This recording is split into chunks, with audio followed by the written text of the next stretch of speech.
Okay, if we can start with a sort of simple one, how did you first get involved in the IT industry?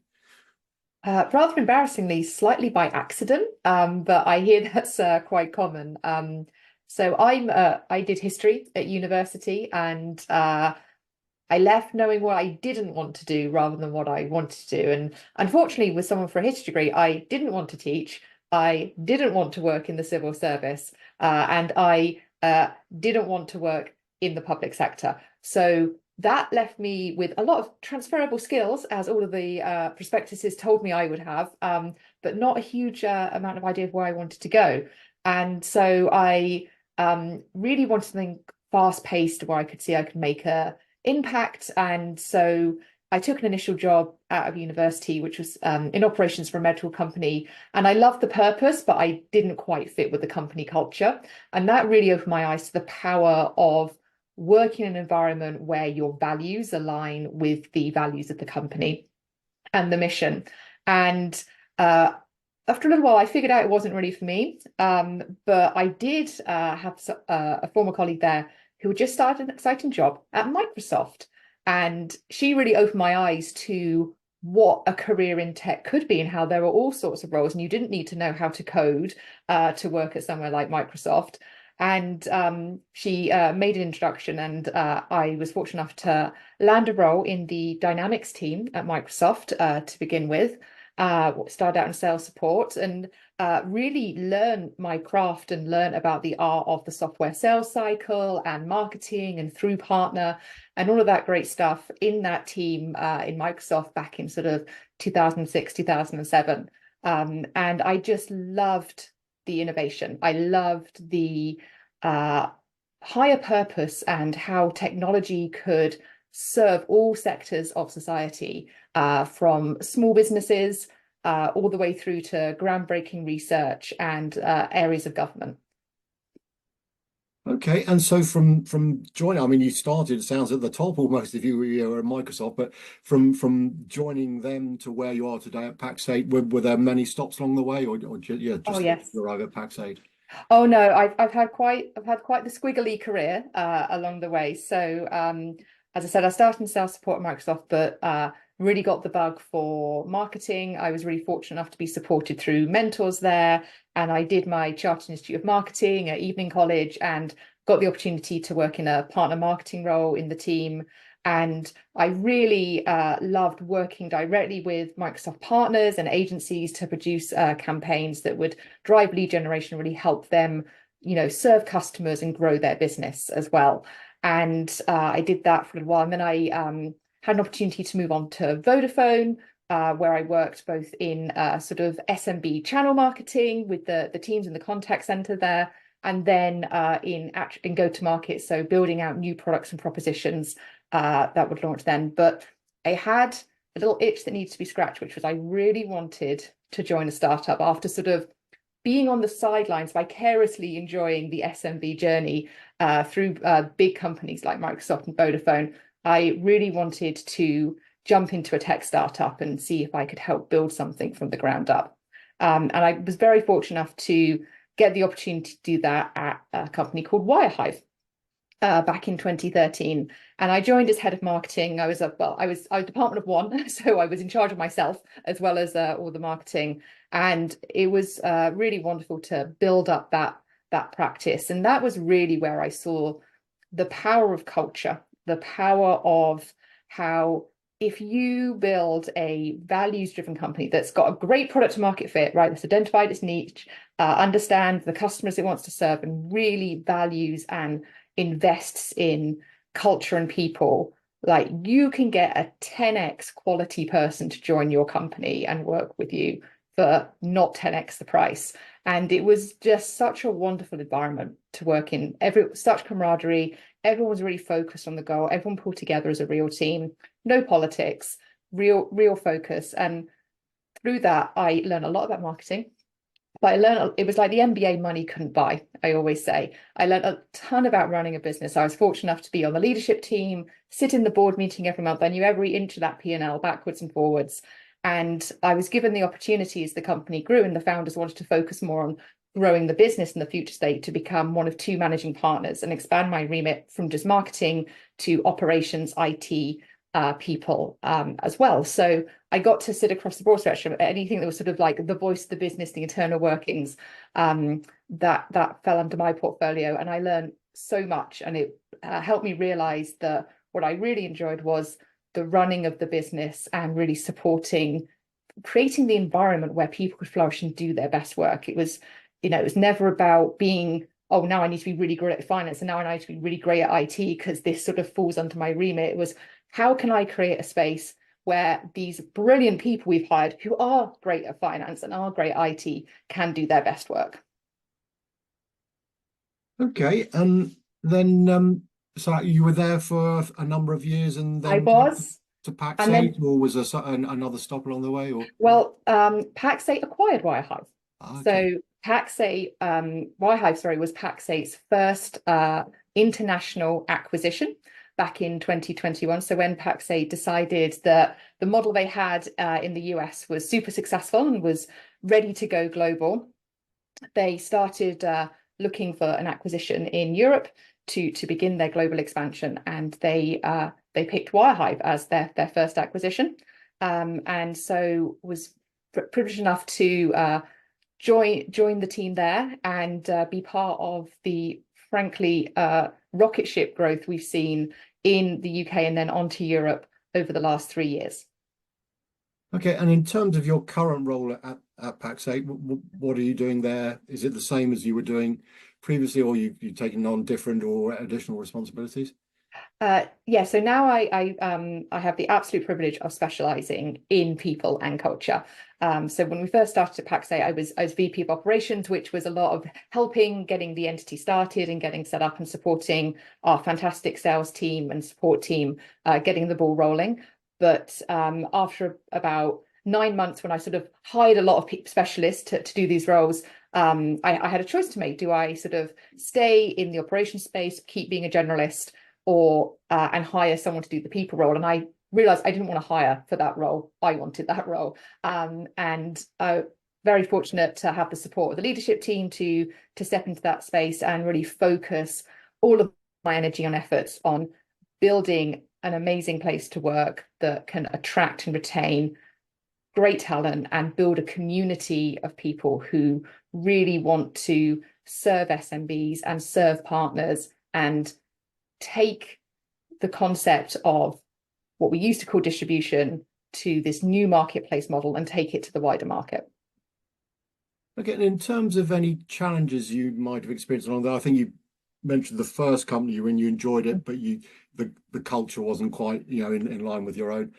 So maybe there, but were all the challenges you may have faced, do you think they were just what you'd call normal business challenges? Or I'm sure you'd become aware once you joined the IT space that women were in something of a minority. So did you find anything around the fact that you were a woman in quite a male-dominated industry, and anything sort of challenging around that? It's one of those really hard things to distinguish because, my whole lived experience is being a woman. So it's sort of a bit of a chicken and egg question of sort of what are normal or what are gender-based challenges. I think that, that the normal things, I think probably a lot of your guests will talk about, suddenly finding your note-taking abilities are highly praised and much more valued than your strategic business making decisions. And seemingly how you have such a knack for that and finding a lot of the kind of, office housework kind of being channeled in your direction rather than the prestige projects, which are kind of going to get you noticed and get you moved on. I think, I acknowledge that a lot of the challenges I face are probably sort of from self-limiting beliefs that are pretty gendered, needing to be fully qualified to go for that promotion rather than just 50% and figuring out the rest along the way. I think the channel has certainly changed a huge amount since I started back in sort of 2006, and it really does value diversity of perspective, diversity of experience a lot more. And I think you know, especially if you work in the kind of more corporate vendor space, there's a lot more sort of high expectation around professional standards and code of conduct and business ethics. But I do think it's one of those things. It's hard to be what you can't see, and I think our work still really there is in role modeling and really working on acknowledging that people may have a set of beliefs or expectations that are driven by their experiences in the environment in which they've grown up. And as businesses, we have an opportunity to defy those expectations and to support people rather than just say, well, we gave everyone the opportunity to apply for that promotion and it just turned out 80% of them were men. We have an opportunity to tackle those challenges and be part of the change and acknowledge that some of these things are systemic and structural, and we can do the work to undo them rather than put all of the emphasis on women and ethnic minority groups to be the change that they need to see.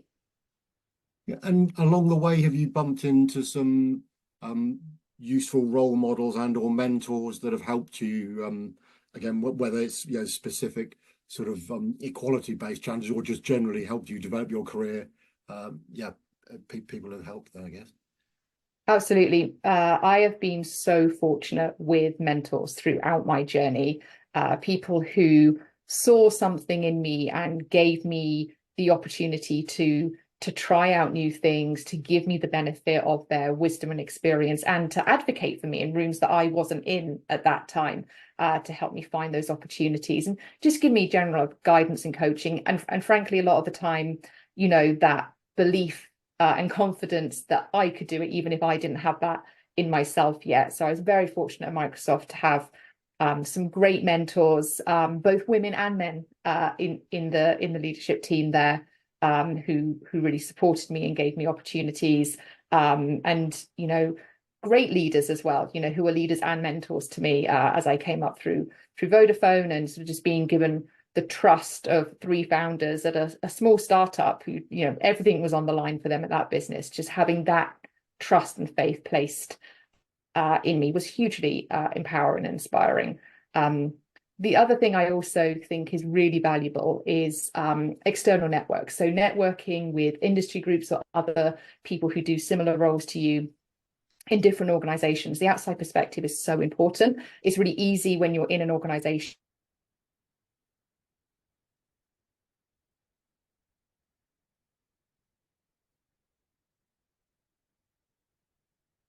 side of that may face similar challenges is incredibly important in order to help you understand what's a general industry thing and get the benefit of their experience to overcome together, and what may be a more personal challenge to you to overcome. So I think not just within organizations, but I have been so blessed with working with other women in marketing or women in technology groups who really lift each other up. And I'm just wondering, you worked for some of the biggest vendors in the space, obviously, and now you're in the channel. Would you have noticed any difference between the vendors and the channel in terms of attitudes to DEI? Or obviously there were different stages of your career, so it may just be that life has changed over time anyway. But is it safe to say that they're both the same, or any differences between, say, the vendors and the channel? That's a really interesting question, especially because so much time has passed. Particularly, I think the big watershed movement was obviously Me Too, and sort of I've only worked sort of in the channel since then, and for smaller businesses. I will say that I think vendors have always talked the talk when it comes to diversity, equity, inclusion, but I would argue that it's only more recently they've really walked the walk on that front. I think even though I'd left Microsoft by then, I think all of us who work in the channel space still feel the ripples of Satya Nadella being appointed the CEO of Microsoft in this hit reset moment. And that, while it wasn't an overtly DEI play, it was that notion of being a learn-it-all rather than a know-it-all, and that huge focus on growth mindset and curiosity and innovation that wasn't about being the smartest political operator in the room, but being vulnerable and humble and open to new ideas. I think that has had a huge halo effect throughout the channel as he, being, the leader of such a huge vendor in our space, to come out and state that commitment, and kind of have the mea culpa moment of, we took our eye off the ball. We were late to cloud, and now we're catching up. And to become one of the world's most valuable brands again is a hugely inspiring story. And I think that has really rippled throughout the channel, as well as the bigger sort of news story moments we've seen in recent years from Me Too and George Floyd, have really woken our whole society up to the systemic challenges of sexism and racism, and how that does pervade into the workplace. So I would say that I think progress has come a long way everywhere, and I think it is more authentic now in more places.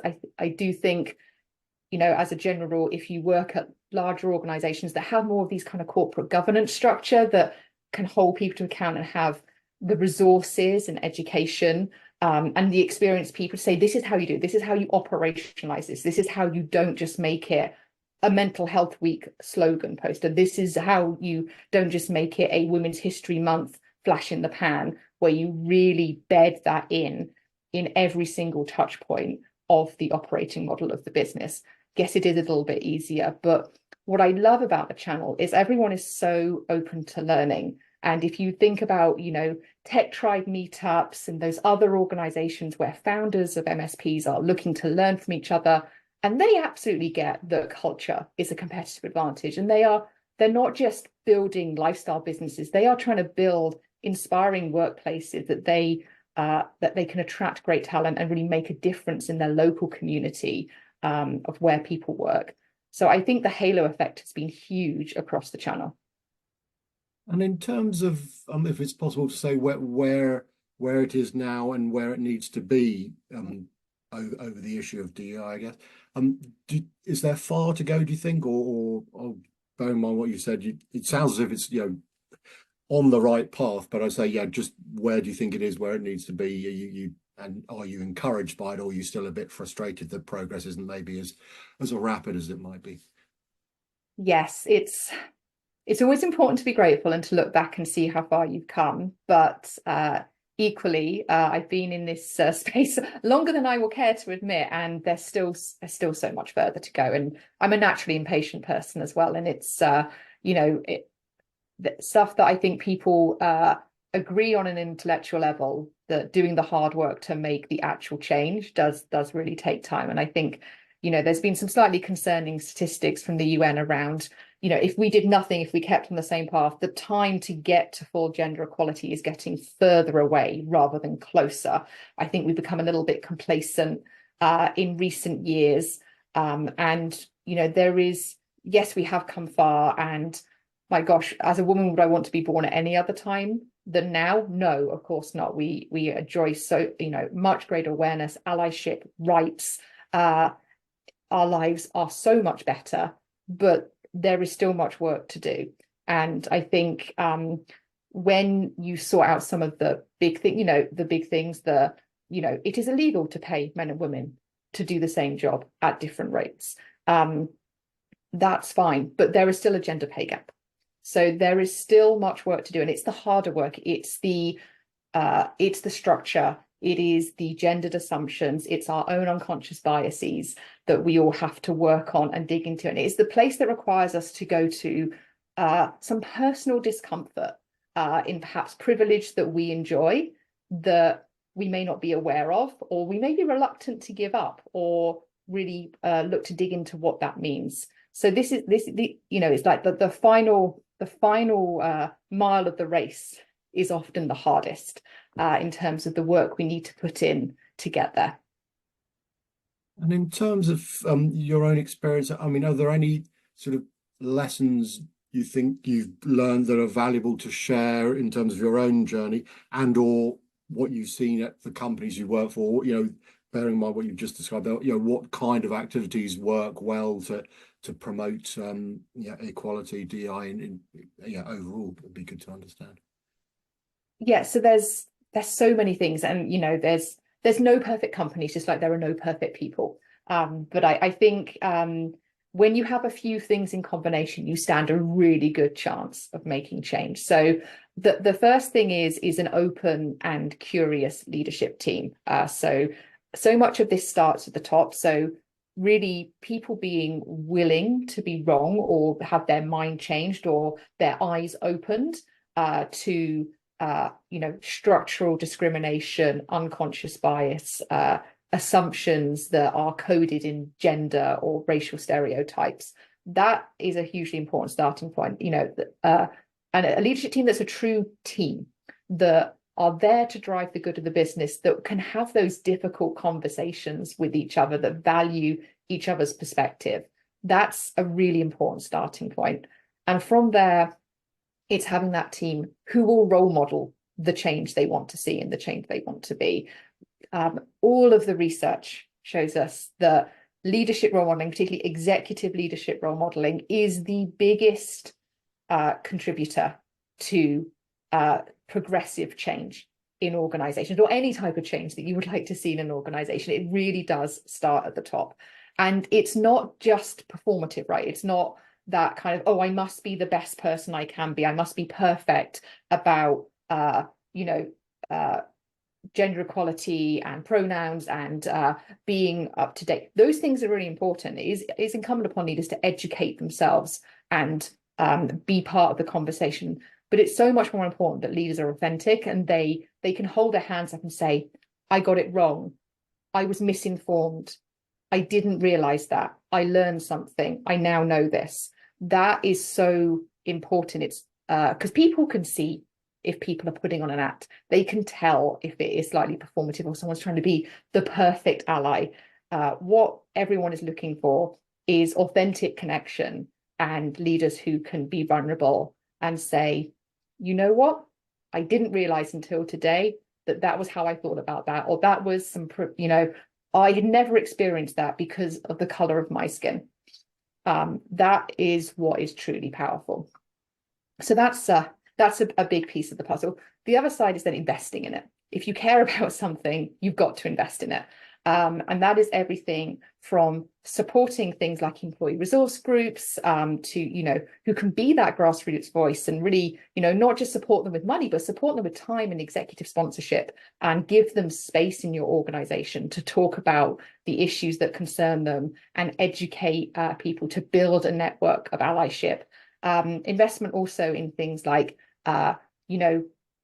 social impact programs such as early careers in STEM, and not just women or people in racial minorities, but also in areas that have economic deprivation where people may not think that these sorts of careers are open to them.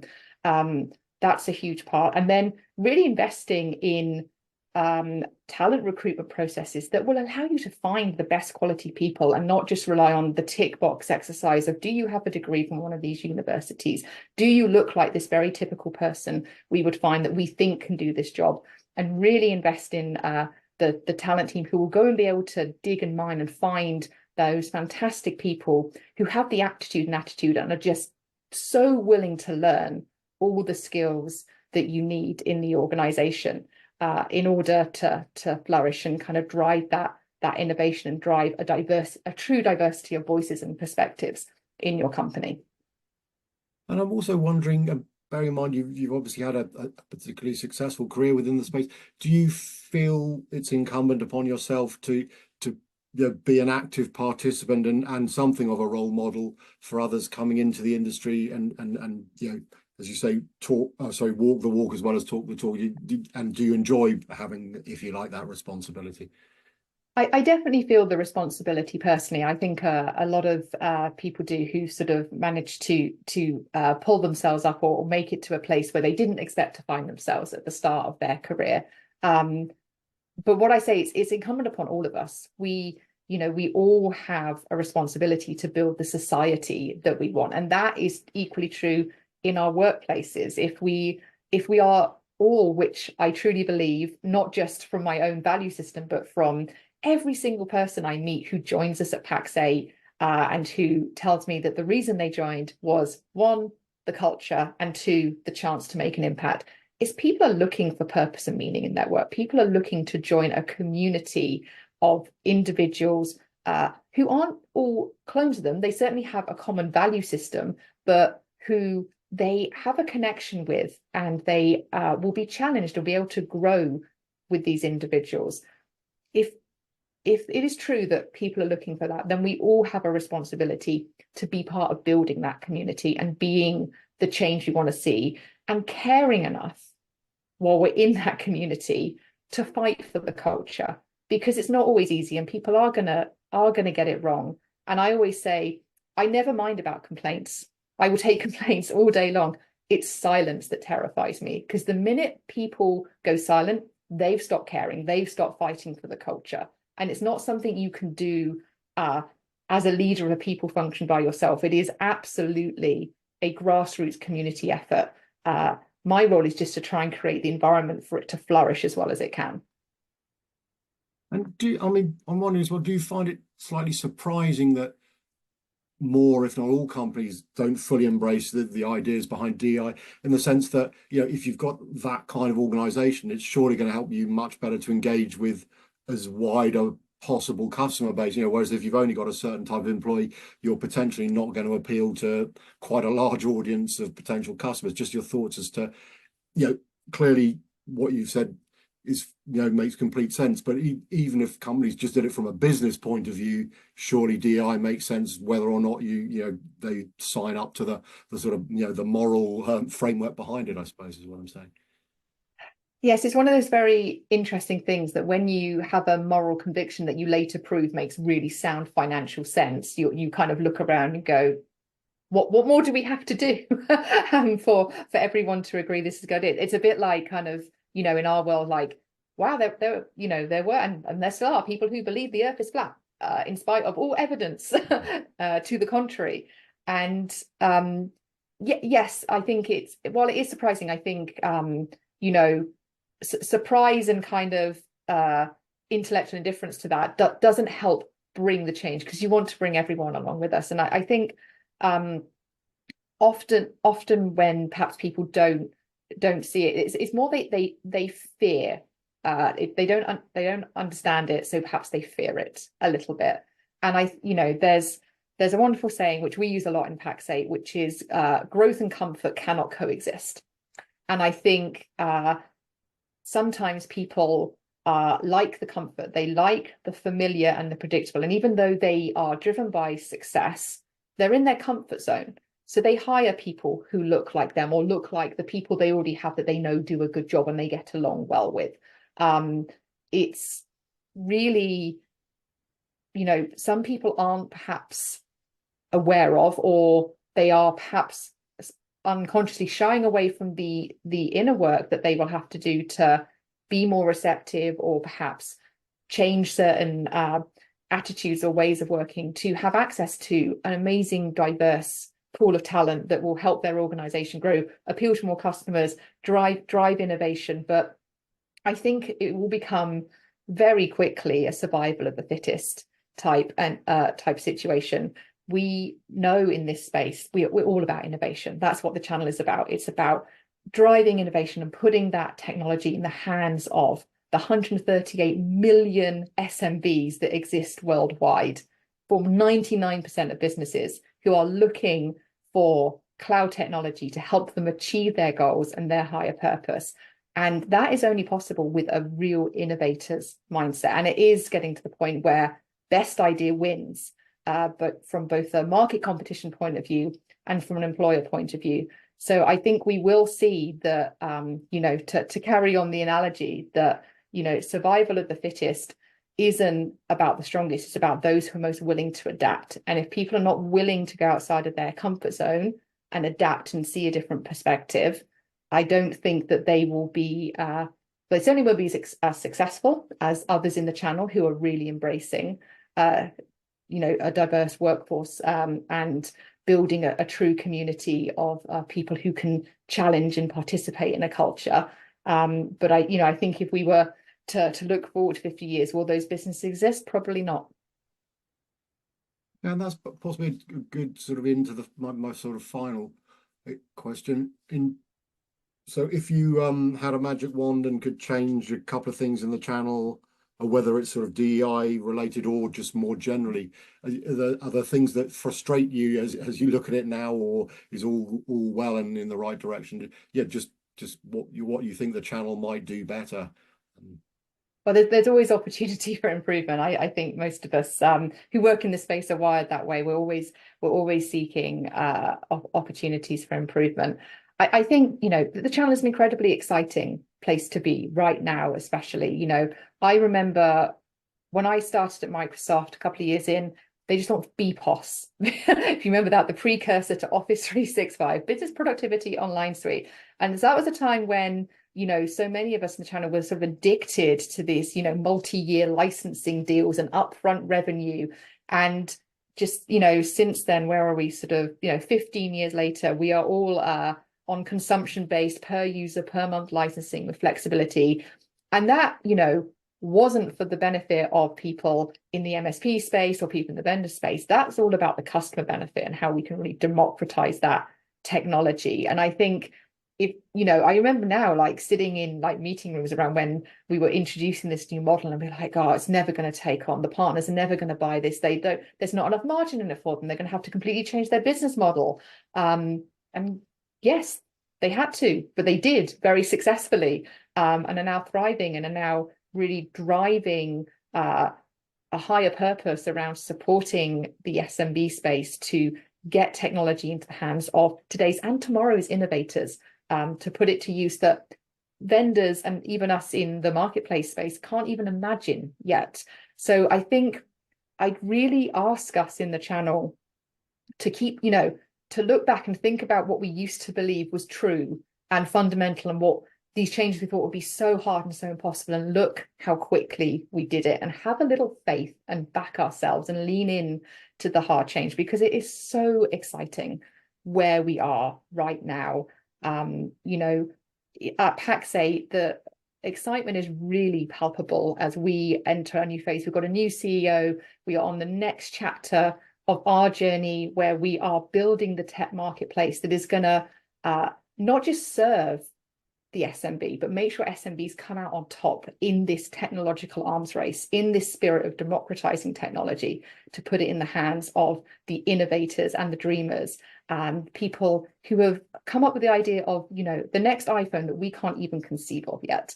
So I just ask channel to back ourselves and maybe get out of our own way a little bit and just lean into the discomfort and the change. And rather than go, that will never work, go, how can we do this?